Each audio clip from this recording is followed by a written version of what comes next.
नमस्कार, स्वागत है आप सभी का एक बार फिर से। तो हम जीआईटी सिस्टम देख रहे थे। जीआईटी सिस्टम में अब जो हम देखेंगे, हमने मेटाबॉलिज्म का पूरा पार्ट देख लिया। अब हम देखते हैं सबसे पहले यहाँ पे गैस्ट्रिक सिक्रीशन। तो गैस्ट्रिक सिक्रीशन में जो गैस्ट्रिक सिक्रीशन है वो कहाँ-कहाँ से हो रहे होते हैं, वो आपने 11th में ही पढ़ा था एनसीईआरटी में से। स्टमक म्यूकोसा जो है, वहाँ पे ऑक्जेंटिक सेल्स कुछ होती है, पेराइटल सेल्स, पेप्टिक या चीफ सेल्स होती है, म्यूकस नेक सेल्स होती है, पाइलोरी ग्लैंड होती है। इनसे सबसे म्यूकस का, पेप्सिन का जितने भी एंजाइम्स आ रहे हैं स्टमक के अंदर, उनमें से मैक्सिमम इन सब से सिक्रेट हो रहे होते हैं। तो यहाँ पे देखो कि जो ऑक्जेंटिक सेल या गैस्ट्रिक ग्लैंड है, ये क्या कर रही है, फंडस या बॉडी का 80% यहाँ पे बना रही है, जिसमें कि म्यूकस नेक सेल आ गई, पेप्टिक या चीफ सेल आ गई, और दूसरा ऑक्जेंटिक या पेराइटल सेल आ गई। अब यहाँ पे म्यूकस नेक सेल क्या कर रही है, म्यूकस का सिक्रेशन करवा रही है, पेप्टिक या चीफ सेल पेप्सिनोजन, और ऑक्जेंटिक या पेराइटल सेल एसीएल। ये सारा 11th वाला पार्ट है, इसमें कुछ है नहीं, ठीक है। इसके बाद में पाइलोरी ग्लैंड्स वाला ये पार्ट भी देख लो, इसमें भी कुछ है नहीं।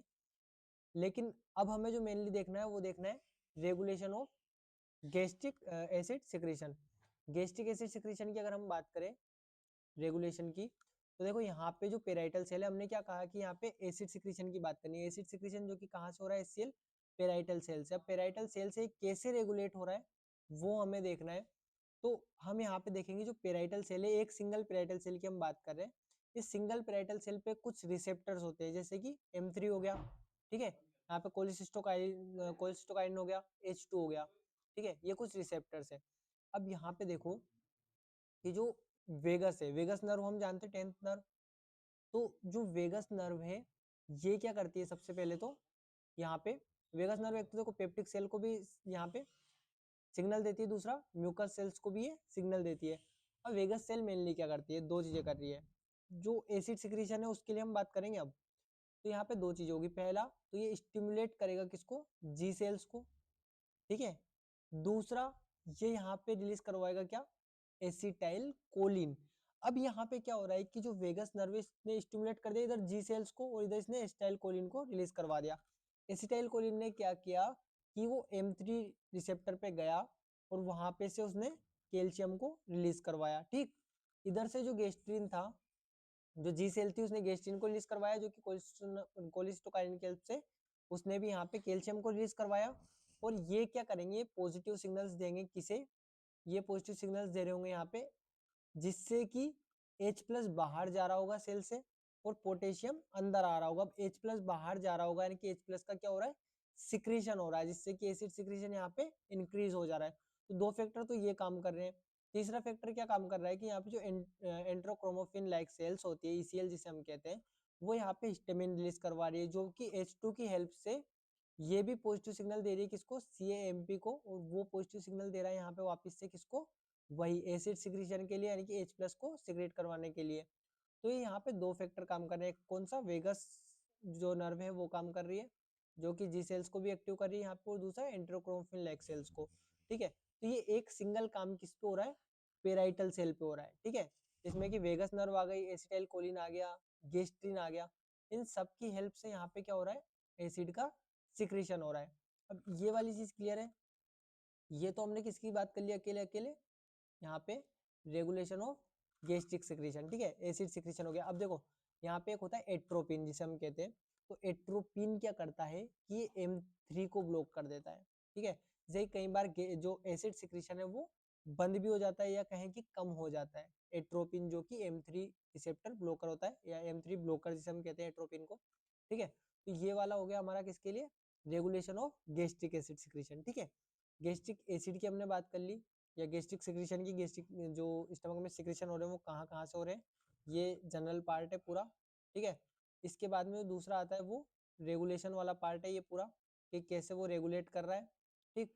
इसके बाद में अब देखो कि क्या क्या फेज आते हैं, किस किस फेज के अंडर में गैस्ट्रिक सिक्रीशन हो रहा होता है, कोई एक फेज में तो होगा नहीं, यहाँ पे 3 फेज काम करते हैं। तो कौन कौन से, एक सिफेलिक फेज है, एक गैस्ट्रिक फेज और एक इंटेस्टाइनल फेज है। अब जो सिफेलिक फेज है, सिफेलिक फेज, अब देखो तीनों फेज ना अलग अलग, जैसे एक कोई हार्मोनल सिस्टम के अंडर में काम कर रहा होगा, या हार्मोनल कंट्रोल में काम कर रहा होगा, एक नर्वस सिस्टम के कंट्रोल में काम कर रहा होगा। तो अगर हम सिफेलिक फेज की बात करें, तो जो सिफेलिक फेज है वो किसके कंट्रोल में होता है, वो होता है नर्वस कंट्रोल में, ठीक है।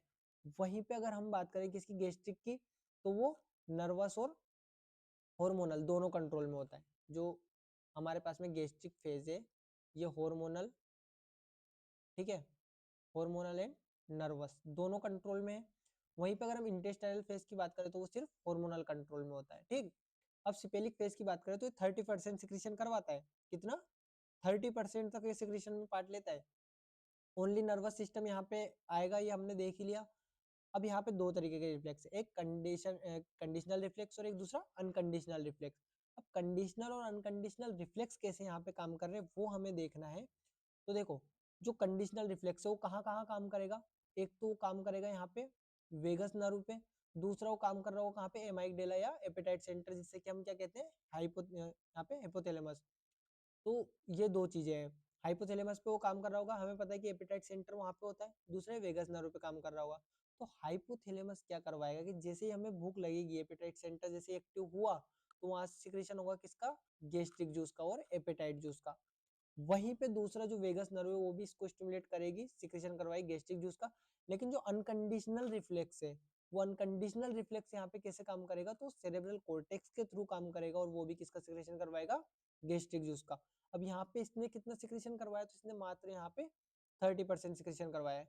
लेकिन जो गैस्ट्रिक फेज है, अगला क्या आया था हमारे पास में, गैस्ट्रिक फेज, ये कितना सिक्रेशन करवा रहा है, 60%। ये कैसे करवाता है, तो देखो जैसे हमने बोलस स्टमक में गया, ठीक है, बोलस इन स्टमक, तो वहां पे वेगस नर्व एक्टिव हुई, लोकल नर्व एक्टिव और गैस्ट्रिन हार्मोन, तीन चीजों ने काम किया। वेगस नर्व ने काम किया, लोकल नर्व ने काम किया और गैस्ट्रिन हार्मोन ने काम किया, जिसकी वजह से क्या हुआ यहाँ पे, सिक्रेशन ऑफ गैस्ट्रिक जूस।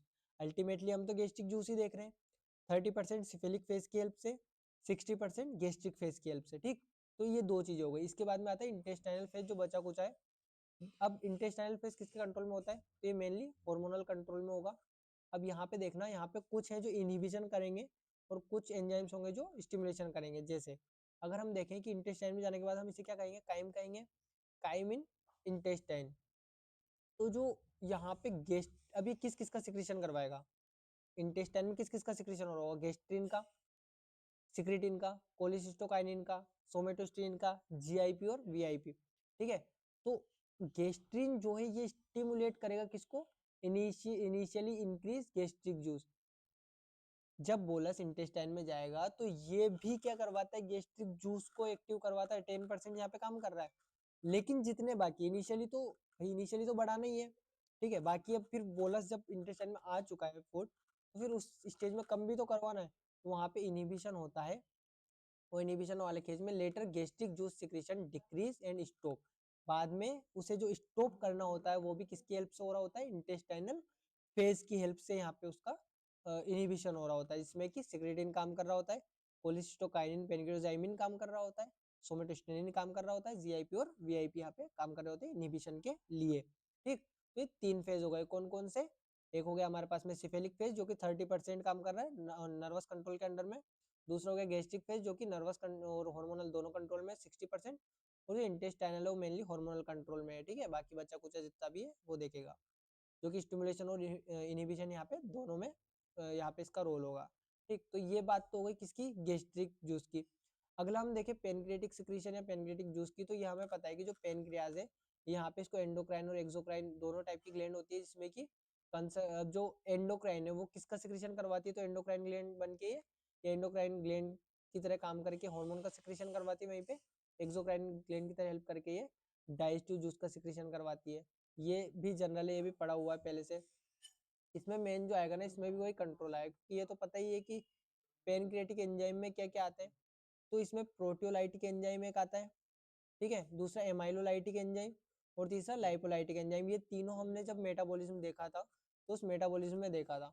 तो प्रोटियोलाइटिक एंजाइम ट्रिप्सिनोजन, ठीक है, काइमोट्रिप्सिनोजन और प्रोकार्बोक्सी पेप्टाइडेज, ठीक, जो कि किसको तोड़ेंगे, प्रोटीन को। एमाइलोलाइटिक एंजाइम किसको तोड़ेंगे, यहाँ पे कार्बोहाइड्रेट को। लाइपोलाइटिक एंजाइम किसको तोड़ेंगे, यहाँ पे लिपिड को तोड़ेंगे, ठीक है, जो कि पेनक्रियाटिक लाइपेज, कोलेस्ट्रॉल लाइपेज और फोस्फोलिपिड। तो ये मेनली पेनक्रियास का बताया, पेनक्रियास तीनों में काम कर रहा था ना, हमने देखा था पेनक्रियाटिक जूस अगर कहें तो, ठीक है। तो ये वाली चीजें क्लियर है, ये भी जनरल है, पता है आप लोगों को पहले से।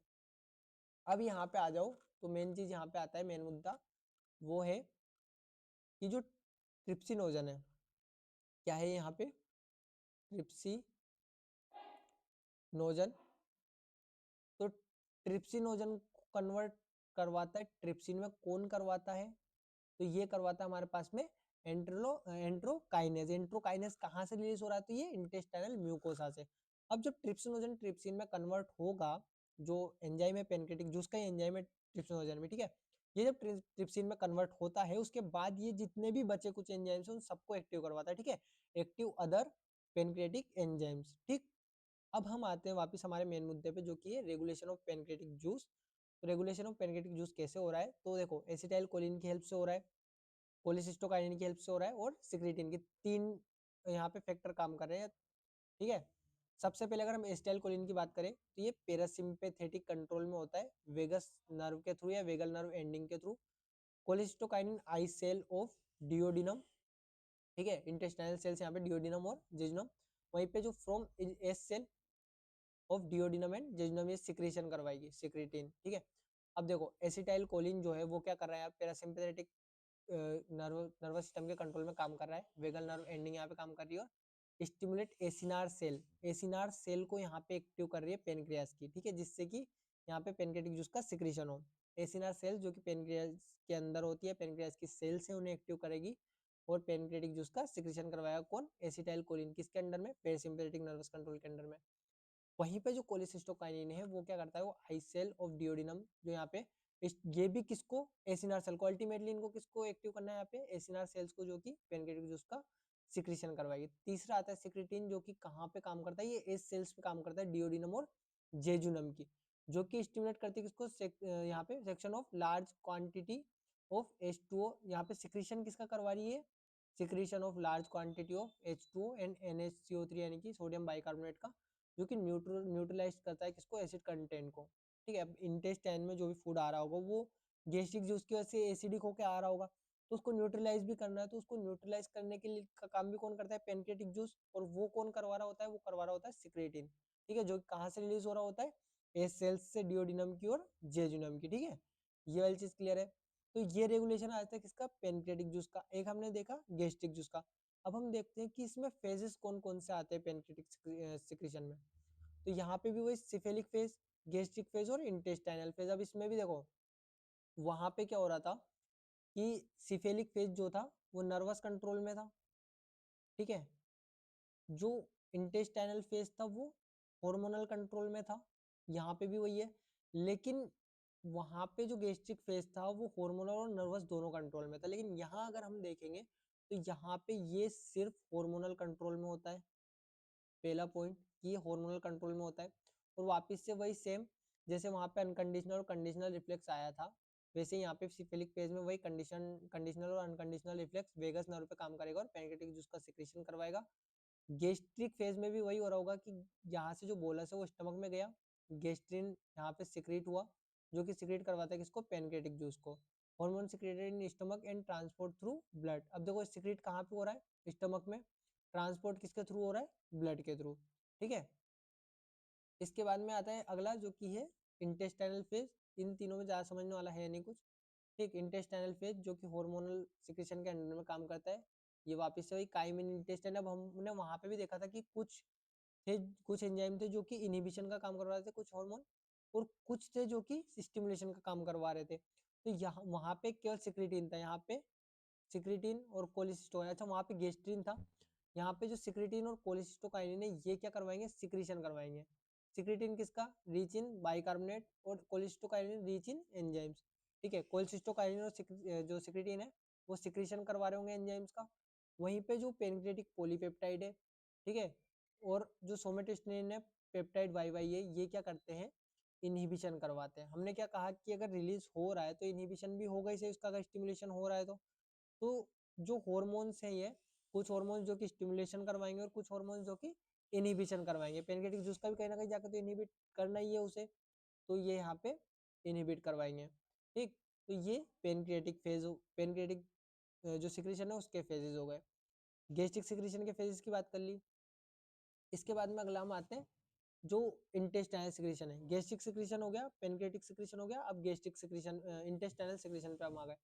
तो secretion of succus entericus is regulated by both nervous and hormonal control. ये तो हमें पता है कि नर्वस कंट्रोल भी यहाँ पे काम करेगा और हार्मोनल कंट्रोल भी काम करेगा।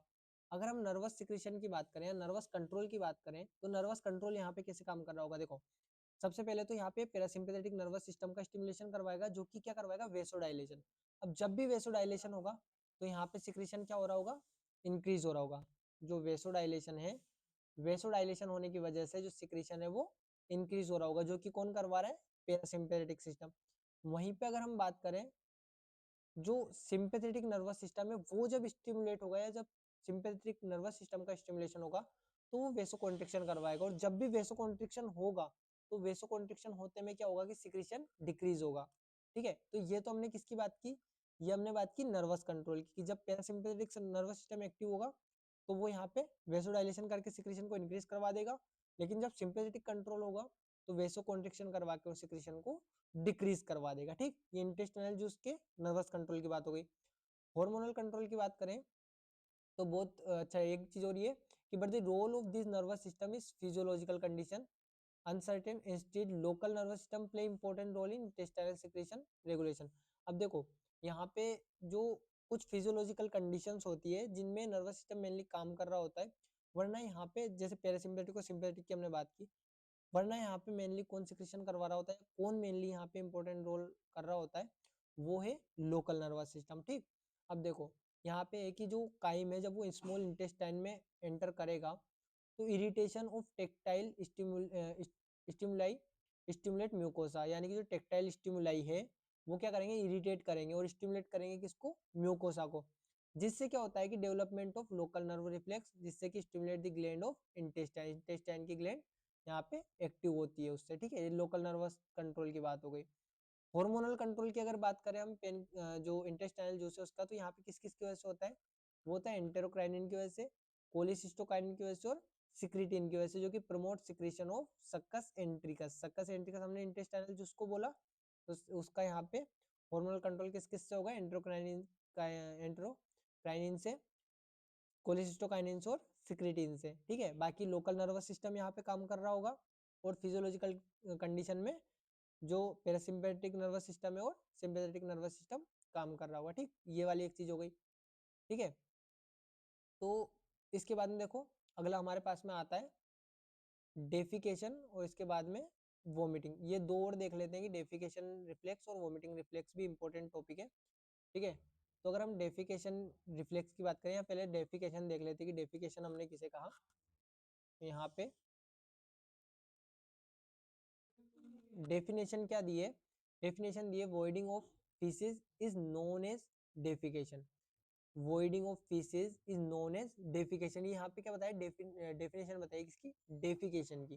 ठीक, अब देखो यहाँ पे दो चीजें हैं, हमें पता है कि जो हमारा एलिमेंट्री कैनाल है वहां पे एंड में इंटरनल एनल इंस्पेक्टर यानी कि एनस में इंटरनल एनल इंस्पेक्टर और एक्सटर्नल एनल इंस्पेक्टर, दो इंस्पेक्टर यहाँ पे काम कर रहे होते हैं। जो इंटरनल एनल स्फिंक्टर है वो made up of smooth muscle या स्मूथ मसल से बना होता है, innervate by parasympathetic fibre via pelvic nerve. ये दो चीजें यहाँ पे याद रखने की कि जो इंटरनल एनल स्फिंक्टर है वो पहले तो स्मूथ मसल से बना हुआ होता है, दूसरा पैरासिम्पैथेटिक फाइबर्स के कंट्रोल में होता है, किसकी वजह से, तो इंटरनल एनल स्फिंक्टर कंट्रोल में होता है पेल्विक नर्व के। वहीं पे जो एक्सटर्नल एनल स्फिंक्टर है वो कंट्रोल में होता है किसके, पुडेंडल नर्व के। ठीक है, ये पुडेंडल नर्व के कंट्रोल में होता है और स्केलेटल मसल से बना हुआ होता है। अब जो इंटरनल एनल स्फिंक्टर है वो हमें पता है कि स्मूथ मसल्स, और स्मूथ मसल्स हमारे कंट्रोल में वैसे भी नहीं होती है, तो इससे भी हम याद रख सकते हैं इंटरनल स्फिंक्टर हमारे कंट्रोल में नहीं होता है, लेकिन एक्सटर्नल स्फिंक्टर जो है हमारे कंट्रोल में होता है। क्यों, क्योंकि यहाँ पे एक तो स्केलेटल मसल्स से बना हुआ होता है, दूसरा ये कंट्रोल होता है किससे, पुडेंडल नर्व से, जो कि ऑलवेज कॉन्स्ट्रिक्टेड रहता है। ये क्या है कि ऑलवेज कॉन्स्ट्रिक्टेड कंडीशन में रहता है। ठीक, अब हम आते हैं मेन चीज पे जो कि डेफिकेशन रिफ्लेक्स। डेफिकेशन रिफ्लेक्स हम किसे कहेंगे, feces stored in sigmoid colon. The desire to defecation occurs when some feces comes in rectum due to mass movement and interrectal increase। यानी कि देखो मेनली जो फीसिस है वो कहाँ स्टोर हो रहा होता है, सिग्मोइड कोलोन में स्टोर हो रहा होता है, लेकिन यहाँ पे जब कुछ फीसिस मास मूवमेंट की वजह से या इंटरेक्टल इंक्रीज की वजह से रेक्टम में आ जाता है तो उस टाइम पे डिजायर जो होती है डेफिकेशन की, उसे क्या क्या कहा गया है यहाँ पे, डेफिकेशन रिफ्लेक्स कहा गया है। ठीक, अब हम देखें कि एक्ट ऑफ डेफिकेशन कैसे हो रहा है, या कहें कि कैसे डेफिकेशन की प्रोसेस हो रही है। तो यहाँ पे दो चीजें एक डायग्राम से ही बताइए, एक फ्लो चार्ट से, दोनों को देखते हैं। पहला ये कि एक्ट ऑफ डेफिकेशन क्या है, it is persisted by voluntary efforts like voluntary relaxation of external sphincter, assuming a appropriate posture, compression of abdominal content by voluntary contraction of abdominal muscle। यानी कि एक्ट ऑफ डेफिकेशन कैसे हो रहा है, जैसे external sphincter का यहाँ पे रिलैक्सेशन होगा, ठीक है, या फिर जो एप्रोप्रिएट पोस्चर है उसे एज्यूम किया जाए, या फिर जो एब्डोमिनल मसल्स है, जो एब्डोमिनल कंटेंट है उसका जब कंप्रेशन होगा तो कुछ प्रेशर यहाँ पे पड़ेगा, ठीक है। तो उन सब की वजह से एक्ट ऑफ डेफिकेशन होता है। अब देखो दो चीजें यहाँ पे आ जाती है, एक जो फ्लो चार्ट की से बताइए, दूसरा जिसे यहाँ पे डायग्राम से बताया। अब यहाँ पे क्या हुआ, हमने कहा कि सिग्मोइड कोलन, ठीक, सिग्मोइड कोलन की वजह से, अच्छा इसको देखो, ऐसे देख लो, ठीक है, ठीक है। अच्छा देखो यहाँ पे सिग्मोइड कोलन, हमने क्या कहा कि सिग्मोइड कोलन के अंदर जो फीसेस है वो स्टोर हो रहा होता है, ठीक है। तो जब वो रेक्टम में आएगा तो यहाँ पे रेक्टम से सिग्नल जाएंगे कहाँ पे, सीधे sacral segment of spinal cord में, यानी कि स्पाइनल कोड के सेक्रल सेगमेंट में सिग्नल्स जाते हैं, और वहां से जो वापस एफरेंट फाइबर के थ्रू सिग्नल्स आ रहे होते हैं वो कहाँ कहाँ आ रहे होते हैं, पूरा जो लार्ज इंटेस्टाइन है उस पे सिग्नल्स आ रहे होते हैं, इसकी वजह से वहां पे कॉन्ट्रेक्शन होगा। अब ये देखो सिग्नल्स आ रहे हैं वापस से, ये यहाँ पे आ गया, यहाँ आ गया, ठीक है, यहाँ आ गया, और वापस से इसने किसको सिग्नल दे दिया, यहाँ पे इंटरनल स्फिंक्टर को। ये देखो यहाँ पे है इंटरनल स्फिंक्टर, तो एट दी एंड इसे सिग्नल दिया गया तो इंटरनल स्फिंक्टर रिलैक्स हुआ। अब इंटरनल स्फिंक्टर जब रिलैक्स हुआ तो यहाँ पे हमें पता है कि जो सेरेब्रल कॉर्टेक्स की जब बात आएगी कि अब डिजायर होगा, तो डिजायर होने की वजह से क्या होगा कि सेरेब्रल कॉर्टेक्स को सिग्नल जाएगा। सेरेब्रल कॉर्टेक्स क्या करेगा, यहाँ पे सेरेब्रल कॉर्टेक्स वापस से यही सेक्रल सेगमेंट को सिग्नल देगा, और यहाँ से सिग्नल आएंगे कहाँ पे, एक्सटर्नल स्फिंक्टर पे, जिससे कि एक्सटर्नल स्फिंक्टर क्या होगा, रिलैक्स होगा। भाई इंटरनल स्फिंक्टर रिलैक्स हो चुका है, जिसकी वजह से क्या हुआ, जो एक्सटर्नल इंटरनल स्फिंक्टर है उसके रिलैक्स होने की वजह से डिजायर हुई, डिजायर होने की वजह से सेरेब्रल कॉर्टेक्स पे सिग्नल गए, वहां से सेक्रल सेगमेंट में आए, और अल्टीमेटली हमने क्या कहा था, पेडेंडल नर्व यहाँ पे काम करेगी, तो ये पेडेंडल नर्व यहाँ पे काम कर रही है एक्सटर्नल स्फिंक्टर पे, ठीक है, और ये एक्सटर्नल स्फिंक्टर का रिलैक्सेशन करवाएगी, इससे एक्ट ऑफ डेफिकेशन होगा। ये तो हमने डायग्राम के थ्रू देख लिया, ठीक है, इसको ऐसे ही याद रखना ताकि डायग्राम के थ्रू याद रहेगा ये। दूसरा फ्लो चार्ट में इसको कैसे बताया है, तो देखो हो क्या क्या रहा है यहाँ पे, पहला फीसिस एंटर्स इन रेक्टम, यानी कि फीसिस जो है वो कहाँ एंटर किया, वो एंटर किया रेक्टम में, जिससे की वजह से क्या हुआ, डिस्टेंशन ऑफ रेक्टल वॉल, जो रेक्टल वॉल है उसका डिस्टेंशन हुआ। अब क्या हुआ कि जब रेक्टम में आ गया है तो रेक्टम में आने के बाद यहाँ से इनिशिएशन हुआ किसका, एफरेंट नर्व फाइबर का, जो कि कहाँ पे लेके जाएंगे सिग्नल को, सेक्रल सेगमेंट में। तो यहाँ पे देखो initiate afferent nerve fibre through myenteric plexus, initiate peristalsis, peristaltic movement बढ़ जाएगा, डिसेंडिंग कोलन में, सिग्मोइड कोलन में और रेक्टम में। हमने कहा ना कि सिग्नल जब वापस आएंगे तो ये बढ़ेगा। पेरिस्टाल्टिक नर्व्स अप्रोच एनस, और यहाँ से क्या हुआ कि इंटरनल एनल स्फिंक्टर का रिलैक्सेशन हुआ, जिसकी वजह से at the same time external anal sphincter relaxed by voluntary control. ये हमने कहा कि सेरेब्रल कॉर्टेक्स से जब सिग्नल आए पेडेंटल नर्व के थ्रू तो वो वॉल्यूंटरी कंट्रोल थे, जिसकी वजह से डेफिकेशन यहाँ पे हुआ। तो ये बात आ गई किसकी, एक्ट ऑफ डेफिकेशन की। भाई रेक्टम में फिशेज आया, इन एफरेंट, ये जो जा रही है ना, ये रेक्टम से ये जा रहा है सिग्नल, ये एफरेंट नर्व फाइबर के थ्रू जा रहा है, और ये जो वापिस आ रहा है ना ये इफेरेंट नर्व फाइबर के थ्रू आ रहा है, ठीक है। तो ये वाली चीजें याद रखना, क्लियर है। तो ये वाली बात हो गई किसके लिए, यहाँ पे डेफिकेशन रिफ्लेक्स के लिए। दूसरा आता है वोमिटिंग, ठीक है। तो वोमिटिंग की अगर हम बात करेंगे, it is the emptying of stomach and upper part of intestine through oesophagus और माउथ, यानी कि इसोफेगस और माउथ की हेल्प से जो भी स्टमक स्टमक से या फिर इंटेस्टाइन के अपर पार्ट से जो भी कंटेंट या जो भी खाली हो रहा है माउथ के इसोफेगस की हेल्प से, उसे क्या कह दिया, वोमिटिंग। कोजेस क्या क्या हो सकते हैं, presence of irritating content in GIT, GIT में जो भी इरिटेटिंग कंटेंट जाएंगे उनकी वजह से यहाँ पे वोमिटिंग हो सकती है। प्रेगनेंसी कंडीशन में हो सकती है, एक्सेस इनटेक ऑफ एल्कोहल की कंडीशन में हो सकती है, कोई ऐसी ड्रग ले ली जो कि नोजिया कोज करे या वोमिटिंग कोज करे। दूसरा, एनी जीआई डिसऑर्डर, अगर कोई जीआई डिसऑर्डर है तो उस कंडीशन में वोमिटिंग यहाँ पे हो सकती है, ठीक है। अब यहाँ पे देखो मैकेनिज्म क्या है, तो mechanism is usually persist by nausea and retching, but nausea and retching can occur without vomiting. जब भी, अब यहाँ पे देखो एक चीज याद रखना कि जब भी वोमिटिंग होगी तो नोजिया और रेचिंग होगी ही होगी, ठीक है।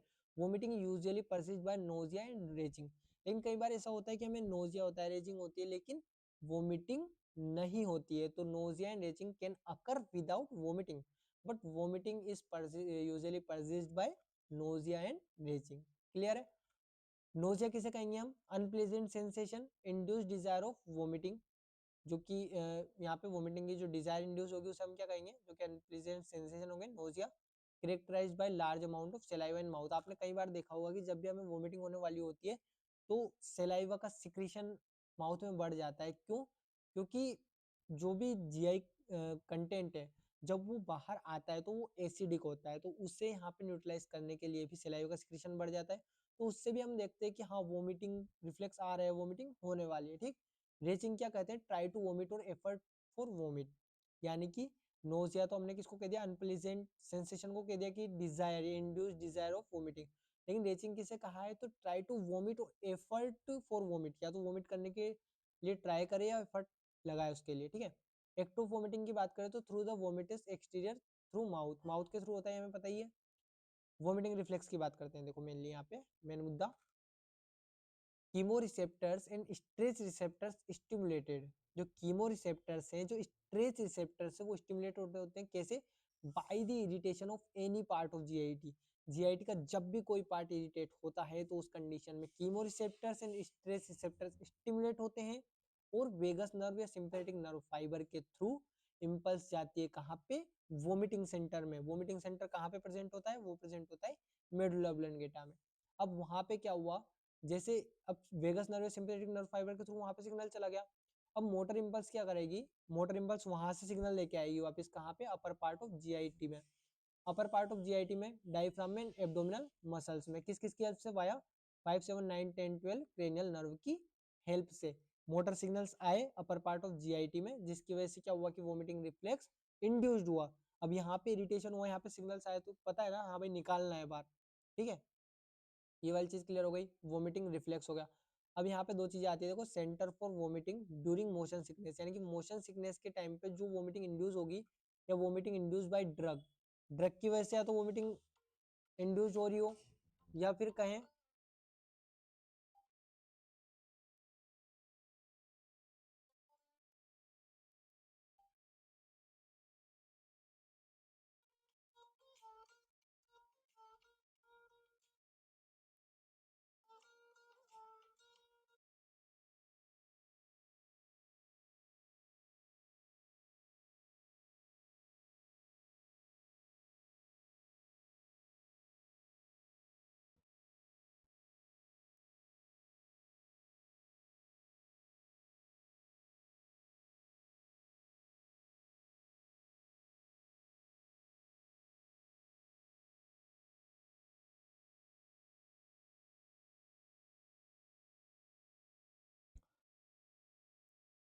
अब यहाँ पे देखो दो चीजें आती है, एक centre for vomiting during motion sickness, यानी कि मोशन सिकनेस के टाइम पे, और वोमिटिंग इंड्यूस्ड बाय ड्रग, या तो ड्रग की वजह से या फिर मोशन सिकनेस की वजह से। जब वोमिटिंग हो रही होती है तो उस टाइम पे वोमिटिंग सेंटर क्या होते हैं यहाँ पे, यहाँ पे इसको हम कहेंगे कीमोरिसेप्टर ट्रिगर जोन, ठीक है। क्या कहेंगे, कीमोरिसेप्टर ट्रिगर जोन कहाँ पे होता है, फ्लोर ऑफ फोर्थ वेंट्रिकल पे, ठीक है। लेकिन वहीं पे centre for vomiting due to psychic stimuli, जैसे such as nauseating odour noise, इनकी वजह से जब हो रहा होता है उस टाइम पे सेंटर क्या होता है, वो होता है सेरेब्रल कोर्टेक्स, ठीक है। तो ये यहाँ तक बात हो गई वोमिटिंग की, अब बाकी बात हम करेंगे नेक्स्ट वीडियो में, ठीक है। तो इतना आप देख लेना, नोट्स बनाना अपने अच्छे से, कुछ हेल्प इससे लेना, कुछ हेल्प बुक से लेना। और अपने अच्छे नोट्स बनाना, जिसकी वजह से आप एग्जाम में और अच्छा कर पाए। धन्यवाद।